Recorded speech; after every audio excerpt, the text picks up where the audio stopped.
Hi friends, ఈరోజు ఒక మంచి శ్లోకం తెలుసుకుందాం. విద్యా వివాదాయ ధనం మదాయ శక్తి పరేషాం పరపీడనాయ ఖలస్య సాధో విపరీతమేతత్ జ్ఞానాయ దానాయ చ రక్షణాయ. ఈ శ్లోకంలో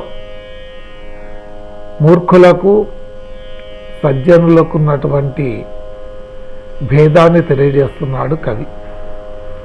మూర్ఖులు తామేదైతే విద్య నేర్చుకుంటున్నారో ఆ విద్య ఎందుకు నేర్చుకుంటారయ్యా అంటే ఇతరులతో వాదోపవాదాలు చేయటానికి. ఏదైతే ధనాన్ని సంపాదిస్తారో ఆ ధనాన్ని ఎందుకు సంపాదిస్తారంటే తానంత గొప్పవాడు మరొకడు లేడు అని తమ గర్వాన్ని చాటి చెప్పుకోవటం కోసం. అలాగే తమకున్నటువంటి శక్తిని దేనికి ఉపయోగిస్తారంటే ఆ శక్తితో ఇతరులను పీడించడమే తప్ప వేరే రకంగా తమ యొక్క శక్తిని ఉపయోగించుకోరు.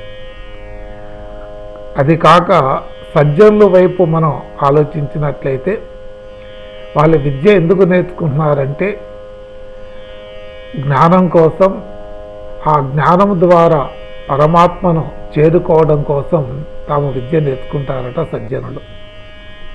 అలాగే తాము సంపాదించే ధనము దేనికయ్యా అంటే అది ఇతరులను ఆదుకోవటం కోసం, పరులకు సహాయం చేయటం కోసం, త్యాగం కోసమే ధనాన్ని సంపాదిస్తారట సజ్జనులు.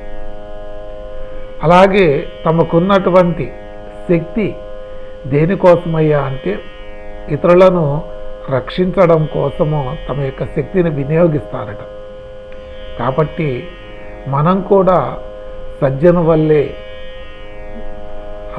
జీవిద్దాం, నలుగురికి సహాయం చేద్దాం.